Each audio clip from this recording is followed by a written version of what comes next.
The rain came down in sheets, drenching Adrian Reid as he sprinted toward the bus stop, his worn-out jacket barely offering any protection from the storm. His daughter, Lily, clung to his hand, shivering in her thin sweater. He wrapped his arm around her, shielding her as best as he could. "Daddy, I'm cold," she whispered, her little lips trembling.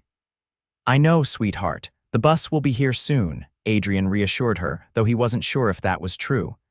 The night was dark, the city unforgiving, and the last thing he wanted was for his daughter to get sick. A sleek black car pulled up beside them, its tinted window rolling down to reveal a woman in the driver's seat. She had sharp, striking features, her dark hair pulled into a bun, and emerald-green eyes that flickered with concern. "Do you need a ride?" she asked, her voice smooth yet commanding. Adrian hesitated. He wasn't the type to accept help from strangers, especially ones who looked like they belonged in a different world from his own. But then Lily sneezed, and his pride took a backseat. "Are you sure?" he asked, glancing at her car, which was probably worth more than everything he owned combined. "Get in," she insisted. "It's freezing." With a grateful nod, Adrian helped Lily into the passenger seat before sliding in himself. The warmth of the car was immediate, spreading through his soaked clothes like a relief he hadn't known he needed. "I'm Madeline Dawson," the woman introduced herself as she pulled back onto the road. "Adrian Reid," he replied. "And this is Lily." Madeline glanced at the little girl, offering a warm smile. "Hi, Lily." Lily, who was usually shy around strangers, murmured a soft, "Hi." "You don't have a car?" Madeline asked, her eyes flicking to Adrian through the rearview mirror. "I had one," he admitted. "But life happens." She didn't press for details, and he appreciated that. "Where are you headed?" she asked.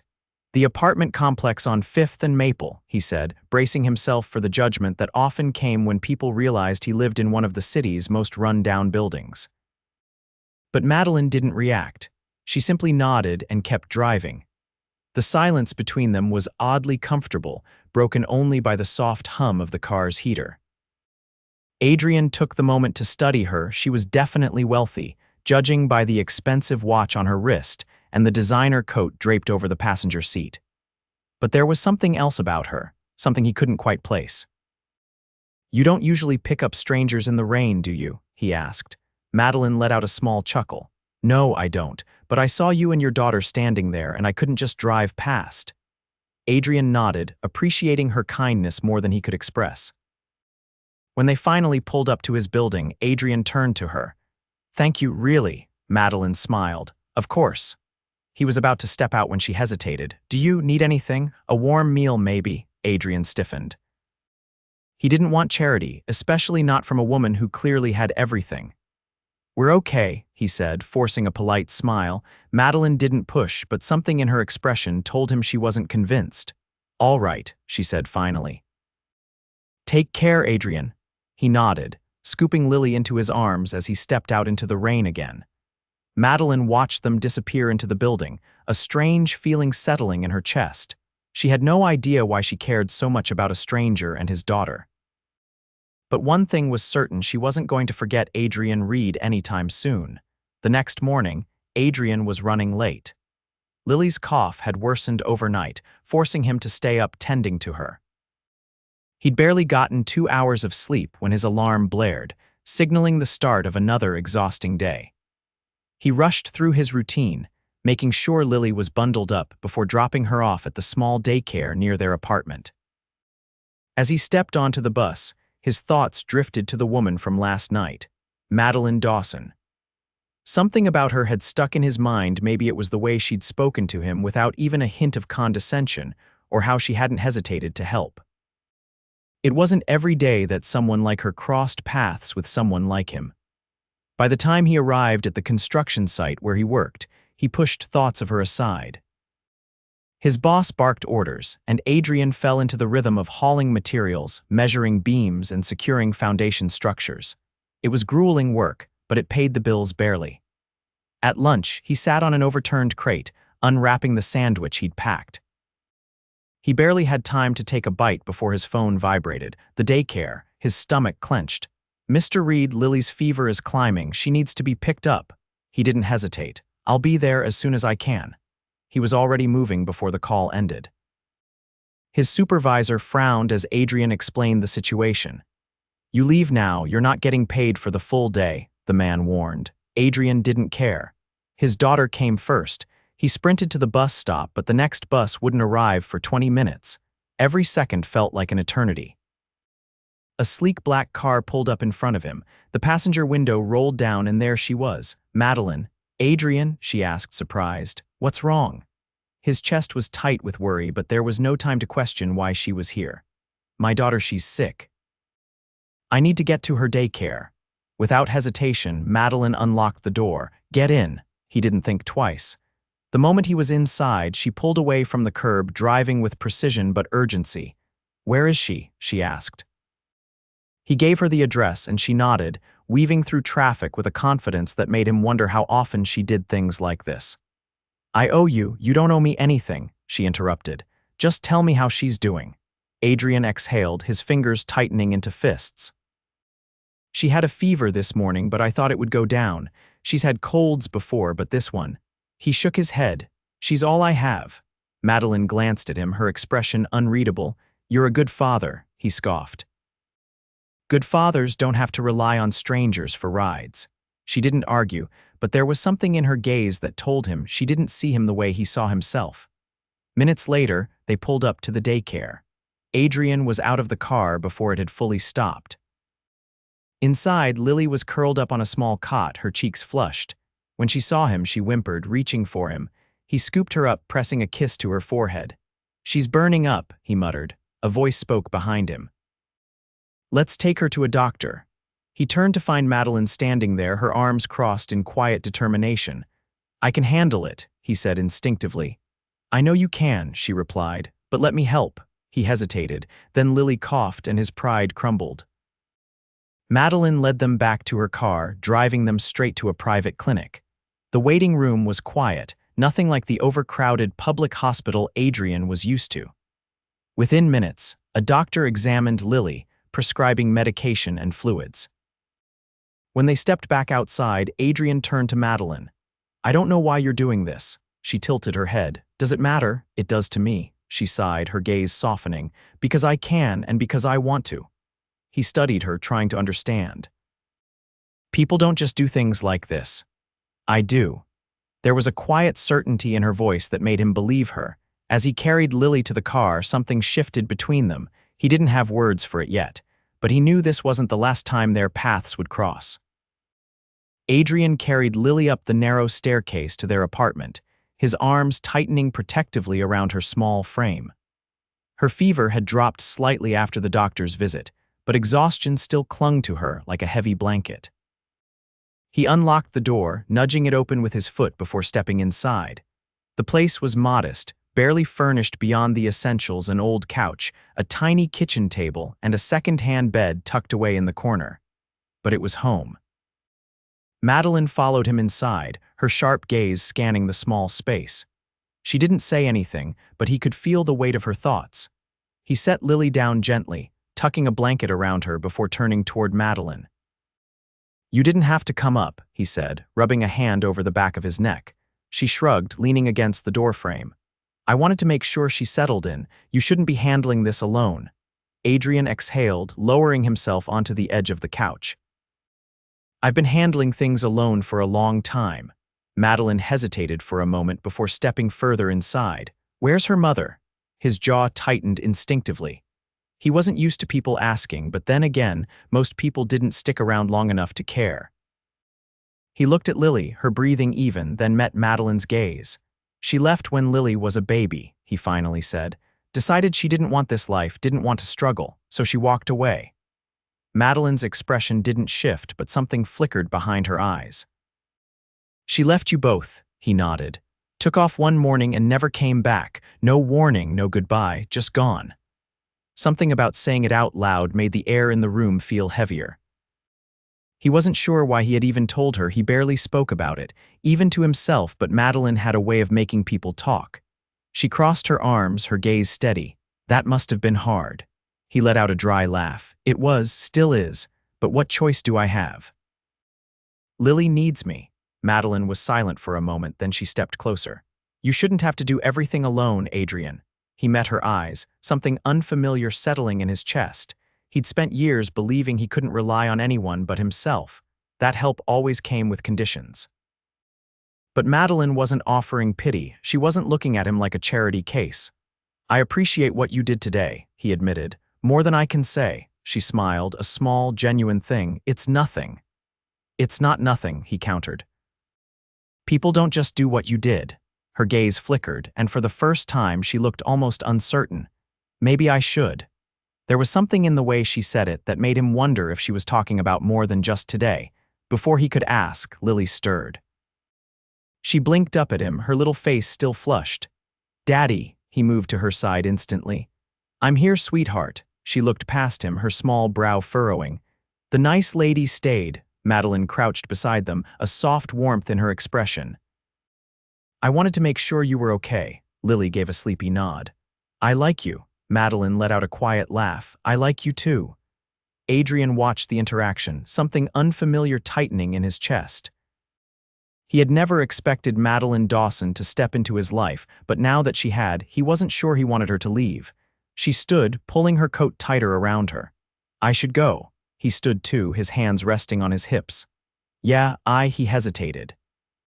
Thank you again, she nodded, something unreadable in her expression. Get some rest, Adrian. And then she was gone, slipping out the door and down the stairs. Adrian sat back down beside Lily, brushing a strand of hair from her forehead. He should have felt relieved that the day was finally ending, that his daughter was safe and warm. But all he could think about was Madeline and the way she had looked at him before she left, like she wasn't quite ready to walk away. And for the first time in a long time, he wasn't sure he wanted her to. Days passed, but Adrian couldn't stop thinking about Madeline. Every time he looked at Lily, bundled up on the couch with a book in her tiny hands, he remembered the way Madeline had crouched beside her, the way she had spoken to her with such genuine kindness. It wasn't just the help she had given them that lingered in his mind, it was her. The way she carried herself, the way she had looked at him like she saw more than the struggles, more than the exhaustion. She had seen him, but thinking about her and actually seeing her again were two different things. She came from a world of tailored suits and high-rise offices, a world where people drove luxury cars and never worried about overdue bills. He had no business thinking about her the way he was.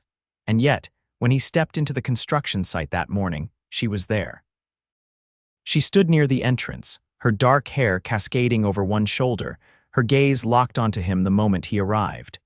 The sight of her in the middle of the loud, dusty chaos was so unexpected that for a second he thought he was imagining her. She didn't move, didn't wave him over. She simply waited as if she knew he would come to her, and he did. He pulled off his work gloves, closing the distance between them. This is a surprise. Madeline's lips curved just slightly. I needed to see you. His chest tightened, though he kept his expression steady. Everything okay? She exhaled, glancing around. Not here. Can we talk? Something about the way she said it sent a ripple of unease through him. He nodded, leading her around the side of the building where the noise was muffled. She didn't hesitate. I want to help. Adrian stiffened. You already have. Not like this, she said. Not just a ride or a doctor's visit. I can do more. I want to do more. His jaw clenched. Madeline, I know you're proud, she interrupted, her voice gentler now, and I know you don't want handouts. This isn't a handout, it's a choice. My choice? His pulse pounded. Why? Her gaze didn't waver. Because I care. The words hit harder than he expected. He had spent years keeping people at arm's length, making sure no one got close enough to pity him, to feel obligated to help. But this wasn't pity in her eyes. It was something else, something warmer. He swallowed hard. I don't need saving, Madeline. I don't want to save you, she said softly. I want to stand beside you. Something inside him cracked. Before he could respond, a voice called his name from the site. His break was over. Reality was clawing him back. He looked at Madeline, torn between the life he knew and the one she was offering to be a part of. She must have seen the conflict in his eyes because she took a step closer, her voice barely above a whisper. Think about it, Adrian. That's all I ask. Then she turned and walked away, leaving him standing in the shadow of unfinished walls, wondering if he had just been given the chance at something he never thought he deserved. That evening, he found himself outside her office building. He hadn't planned on coming, hadn't even realized his feet had carried him here until he was staring up at the towering glass structure. He could walk away, he should walk away, but he didn't. Steeling himself, he stepped inside. The lobby was sleek, modern, with polished marble floors and a receptionist who eyed him curiously as he approached. "I'm here to see Madeline Dawson." The woman hesitated, then picked up the phone. After a brief exchange, she nodded. "Take the elevator to the top floor."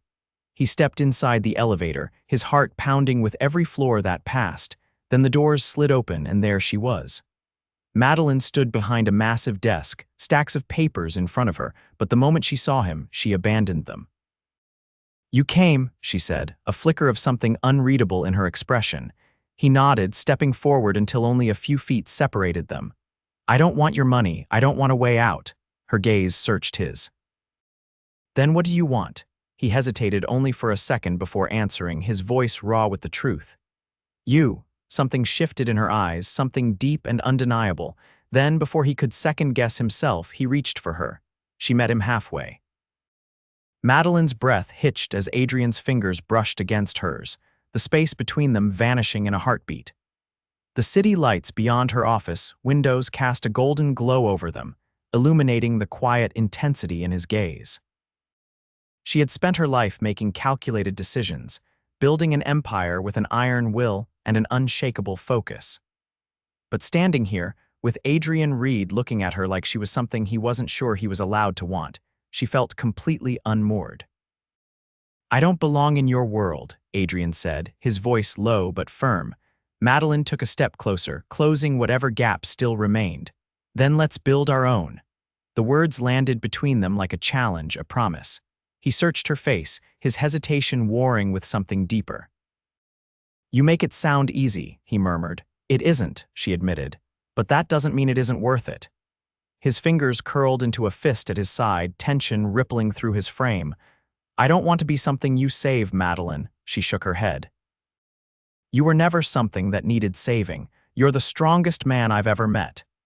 His jaw tightened, as if absorbing the weight of her words. Then, slowly, he lifted his hand, his fingertips grazing her cheek. "And what if I fall for you?" She tilted her head slightly, leaning into his touch. "Then I'll catch you." Something in him broke then. His restraint, his doubts, whatever had been keeping him from closing the distance between them shattered. He pulled her to him, his lips claiming hers in a kiss that was neither hesitant nor uncertain. It was deep, urgent, filled with all the unspoken things that had been building between them since the night he stepped into her car.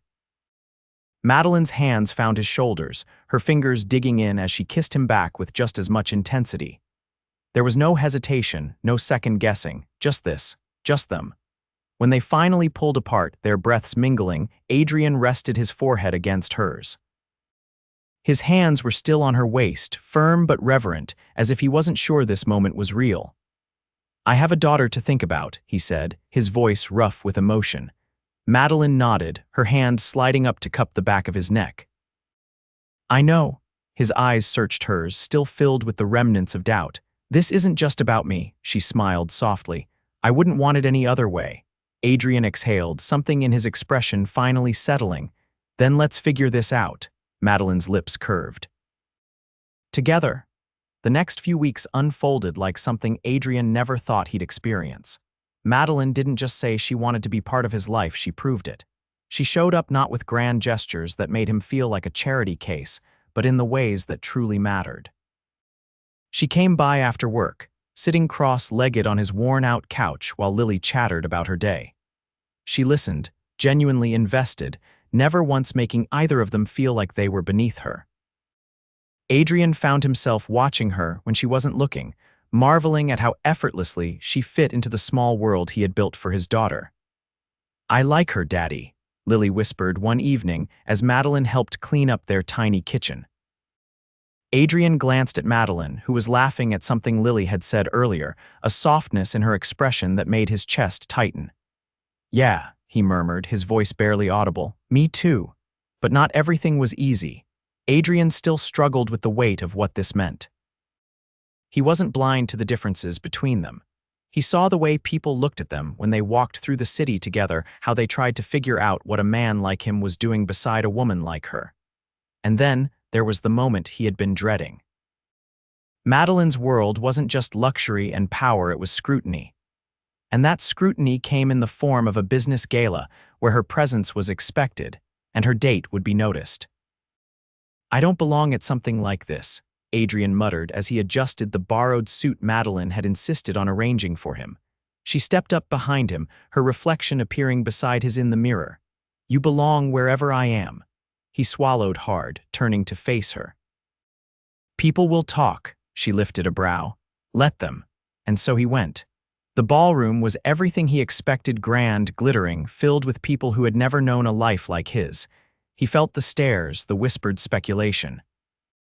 But then Madeline took his hand, holding it with the same ease and confidence she always carried, and suddenly the noise didn't matter.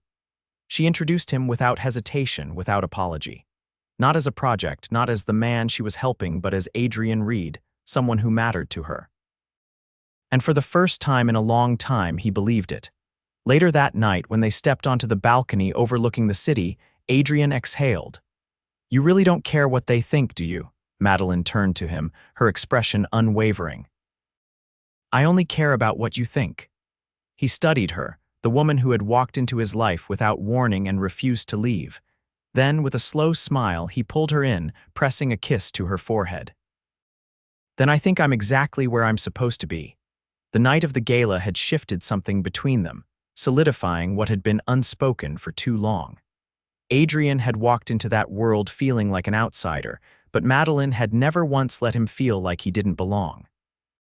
The way she had introduced him, the certainty in her presence beside him, it had been a declaration, not just to the world but to him. Now, as the weeks passed, their lives intertwined in ways neither had expected. Madeline's presence in Lily's life became as natural as breathing. She didn't just visit, she became part of their routine. She picked Lily up from daycare when Adrian had to stay late, helped with bedtime stories, and even learned how to make Lily's favorite pancakes on Sundays.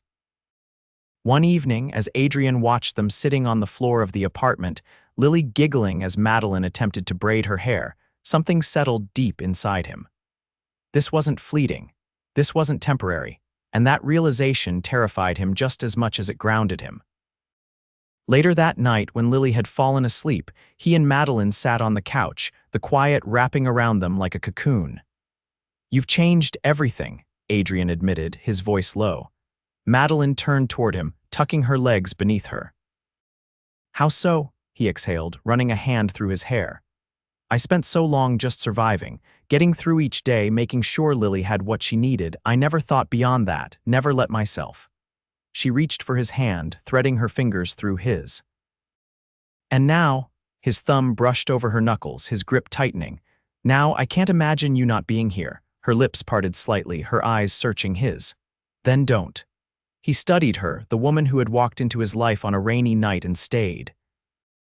He had fought against the idea of needing anyone, but the truth was, he didn't just need her. He wanted her, and he was done pretending otherwise. The next morning, Adrian made a decision. He had spent too long believing that someone like Madeline couldn't truly fit into his world. But she had proven him wrong over and over. She had never once made him feel like a project, never once treated him like he was less. So it was time he started believing in what they had. He spent the afternoon making arrangements, ensuring everything was right. Then, when the sun had dipped below the skyline, he knocked on her office door. Madeline looked up from her desk, surprise flickering across her face before softening into something warmer. "Twice in 1 month. I'm starting to think you like showing up here." Adrian stepped inside, closing the door behind him. "I do." Her brow arched in amusement. "To what do I owe the honor?" He didn't answer right away. Instead, he crossed the room, reaching into his pocket. When he pulled out a small velvet box, Madeline's breath caught. "Adrian, I don't want to wait," he said, his voice steady. "I don't want to spend another day wondering if this is real or if it's just something that'll slip away. You've been here every step, never asking for anything in return, but I want to give you something back." He dropped to one knee, opening the box to reveal a simple yet elegant ring. Madeline's hand flew to her mouth, her eyes shining with something he had never seen before, pure, unguarded emotion. "I love you," he said, his voice unwavering. "I love you for the way you walked into my life without hesitation, for the way you love Lily as if she were your own. For the way you see me not for where I come from, but for who I am. And I want to spend the rest of my life proving to you that you made the right choice." Tears brimmed in her eyes, but she didn't make him wait long. "Yes," she whispered, then stronger. "Yes, Adrian." He slid the ring onto her finger, and the moment she was in his arms, everything felt right. Months later, as they stood beneath a canopy of twinkling lights, surrounded by the people who mattered most, Adrian watched Madeline walk toward him in a gown that made her look like something out of a dream. Lily stood beside him, beaming up at her soon-to-be mother, her tiny hands clutching a bouquet as she bounced on her heels. When Madeline reached him, she took his hands, her smile radiating warmth. "This is real," Adrian murmured, almost as if he still couldn't believe it. Madeline squeezed his hands. It always was. And as he kissed his wife for the first time, with their daughter giggling beside them and the city lights twinkling in the distance, Adrian knew he had finally found home.